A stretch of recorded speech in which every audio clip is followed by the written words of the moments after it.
What's that? You want a story? All right then. Sit down, young child. Oh, my back. Tell you a good one. I remember back in my day when hand traps weren't really important. Karibo was the only thing that would stop strong attack monsters like Summon Skull. And Summon Skull was a ferocious monster. It actually only required one tribute. And that one tribute was kind of crazy because Dark Magician required the same amount of tributes and had the exact same attack. You know what? A Dark Magician with Yami and Book of Secret Arts could tie a Blue Eyes White Dragon. It's also ridiculous because Blue Eyes White Dragon, well, you know how hard it is to get one of those. What was I talking about? Oh, yeah, I remember back in my day. 2 seconds later.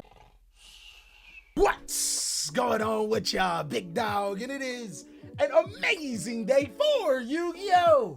I hope that's your day phenomenal. But if it isn't, don't let what happened at the beginning of your day ruin the rest of your day. Today, my friend, I cannot wait to give you an updated hand trap tier list for September 2023. If you guys don't know right now, hand traps are more important than water. Hand traps are more important than booty. Paying the correct hand traps can only up your game, while playing the wrong ones could very much cost you everything. Today, I'm going to be breaking down the very best of must-play hand traps, all the way down to, okay, boomer, they were good a long time ago. This is going to be an update from the last hand trap tier list and my complete thoughts, so let's jump on in. All right, big dog, you're probably wondering, Leon, what's the criteria? What's gonna separate these from the good from the bad? your mom, of course. No, but in all seriousness, the criteria for these particular hand traps is how powerful they are in the Yu-Gi-Oh format, based on not only my experience, but also some of the top players in the entire game. I ain't trying to gloat. Every accomplishment should be celebrated. I just got a top 4 at one of the most competitive events in Las Vegas. I also am a master in Master Duel, in case you want to know, and I'm Grandma's favorite. Bro, you can't beat me. The Grandma's favorite puts me over the top. That's like 5 YCSs. Of course, big dog, if you have any type of disagreement about any of these hand traps, let me know down below in the comment section. Or if you think that I missed a hand trap, or if you want to see a particular tier list, let me know too. I also should include some board breakers here. That would probably make it a little bit more interesting, right? Let's do that. You may not noticed it just yet, but I actually included 4 cards that were missing on my staples in Board Breakers tier list last week. Go ahead and check that video out if you want to know about all of those particular cards. Artifact Lancia, my boy. Artifact Lancia is,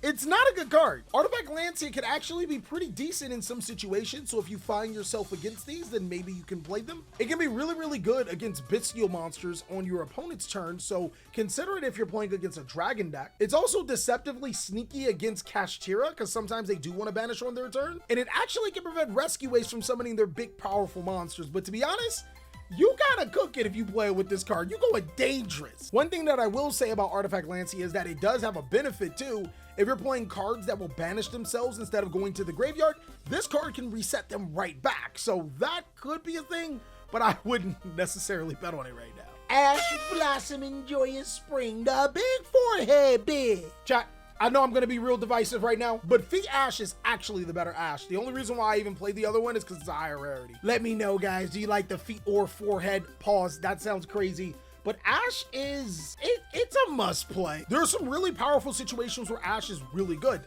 Like take, for example, Branded Fusion. My guy, it is 2023. I am not losing to a single Branded Fusion. It's also really good in a Labyrinth matchup, can be impactful against Kashtira, but in some of the other matchups, you're down bad. Still though, since everyone is using pot like Snoop Dogg, you should 1000% consider Ash Blossom, as it could hit those pot cards and prevent them from getting deeper into their deck. The Bestials. The Bestials are borderline. I feel like we talked about this. We actually did, my boy. I snuck it in the staples. Like I said in my staples tier list, the Bestials are extremely good if your deck can benefit off of them. If you're just using the Bestials to stop your opponent, then don't even worry about it. Bro, what you gonna do when you roll up with them Bisty boys and your opponent's playing a fire deck? Before I would laugh, but seriously, there's a ton of good fire decks now. Contact C. Contact C is actually extremely good. Pearly, Branded, Cash, and some Cyber's decks really can't get rid of this card. I think Contact C is definitely worth you getting a Contact High, 100% a great citable Yu-Gi-Oh card. My boy, if you try to get the clapping to start happening, then you already know. The Contact C is dattening. I don't even know what that means. I have another slot for Contact C, so this is gonna be awkward. Move you out the way. But Dama Mama! This card is simply one of the best cards in Yu-Gi-Oh! Hands down when it comes to aesthetics. Y'all can't keep doing me like this, my guy. Dama Mama is queen! Unfortunately, every time I do a hand trap tier list, I have to admit that I was completely wrong about Sword Soul Iris, but that is not gonna stop me from giving up hope. DD Crow is actually pretty decent against both Pearly and Unchained. It can also banish important dragon cards. Holy crap. I would say DD Crow is low-key. My boy, nobody's gonna see the DD Crow coming. And keep in mind, it can hit spells and traps too. It's actually incredibly good against a lot of rogue Yu-Gi-Oh decks right now. The Shifter, boys, everyone's most hated Yu-Gi-Oh card. This card should be banned. No one should be playing this card. It is low-key mid. And the reason why I say this is because there are actually a ton of Yu-Gi-Oh archetypes that can play under Dimension Shifter. I actually want to point you to my video that I had earlier this week. Holy God, we were talking about the future meta Yu-Gi-Oh decks. This card does not do as much as you would want it to. I will admit though, where Dimension Shifter is really good, it's really good. Good enough to main board, so I'm gonna say it's a borderline card. Droning Lockbird. My thoughts on Drolling Lockbird is that it does have matchups where it is incredibly good against. The bad thing about Drolling Lockbird is that this card, when it's bad in a matchup, it's bad. Also, some of the best decks in the game can play around it, but to be honest, this is a must-play Yu-Gi-Oh card right now because everybody in their mind is trying to Calamity Lock. My guy, in every tournament, at least 2 players have tried to Calamity Lock me. Crazy! I'll take that free win when I draw. Hey. Ironically enough, Effect Veiler is a really good card. People aren't playing it as much as they probably can right now. There are a ton of monsters in Yu-Gi-Oh! That Effect Veiler really does take care of, but you also have to be careful with this card as it can only activate in the main phase, and it has to go to the graveyard, and it's a monster effect. A lot of the times when you're activating Ash and Droll, you're trading really well. Your opponent goes triple tactic silence, you're like, cool.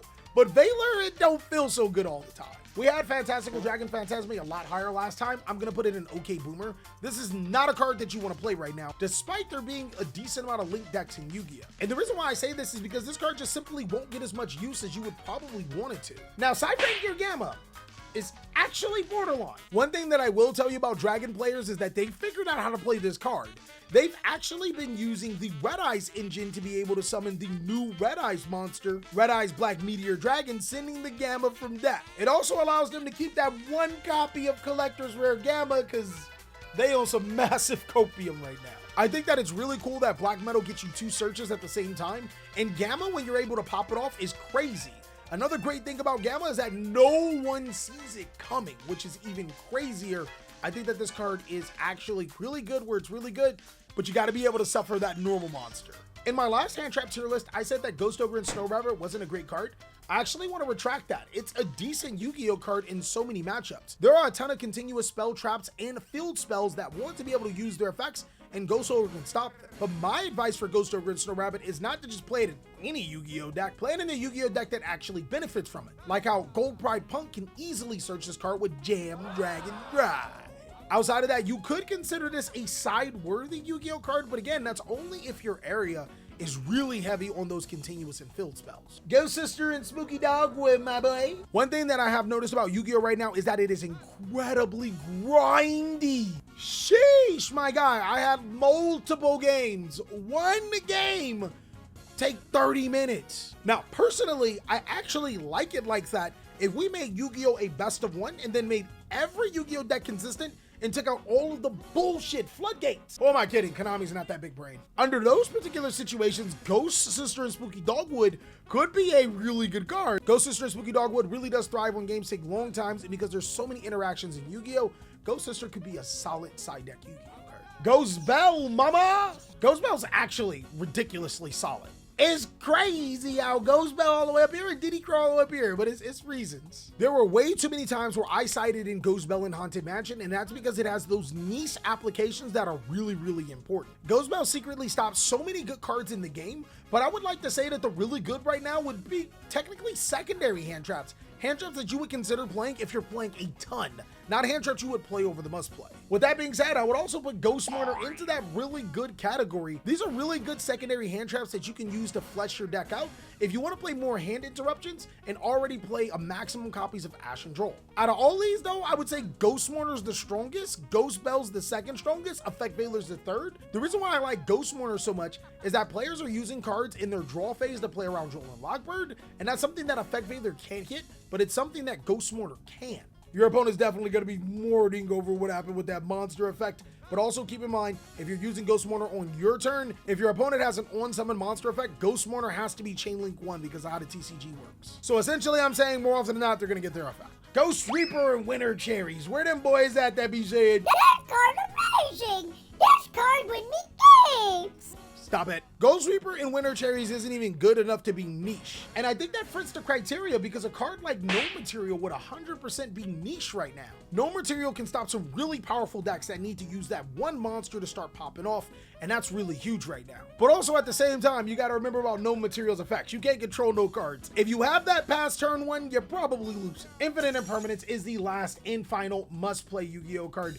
To be honest, I think that your main deck should be filled with Ash, Droll, then Infinite Impermanence. All of those cards avoid cards like Triple Tactics Talent. Ghost Mourner does as well. And by avoid, I mean Droll and Ash are just good enough to play, even when your opponent is playing Triple Tactics Talent. Nibiru the Primal Being, I actually had it really high on the last tier list. I'm gonna say that it's borderline. So the good thing about Nibiru is that no one sees it coming anymore.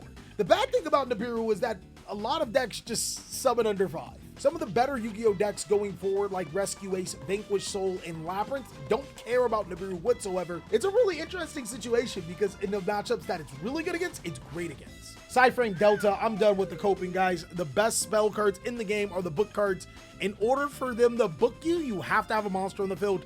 This card can't be used. Retaliating Sea, 100% niche. I think it is a perfect sideboard Yu-Gi-Oh card. There's actually multiple decks that special summon using a spell card. You could really put a herding to Pearly Rescue Ace and Brandon with this card at the right situation.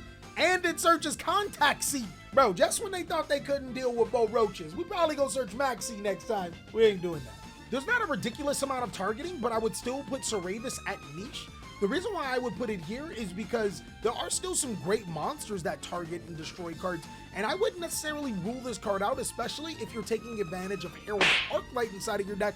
This is a prime ritual card to search. I would say nobody's playing Skullmeister right now. Bro, Skullmeister actually looks dope. Like, come on, man. He has skulls. There's not enough graveyard activation just yet to justify this card. Now onto the board breaking Yu-Gi-Oh cards that I did not talk about last time. Alpha Master of the Beast does almost nothing in this current Yu-Gi-Oh meta. It's so unfortunate. I wouldn't say monsters are not important, but a lot of times monsters are either backed up with a ton of back row cards that just ruin this card, or the monsters are unaffected. Also, Alpha can be flip phase down.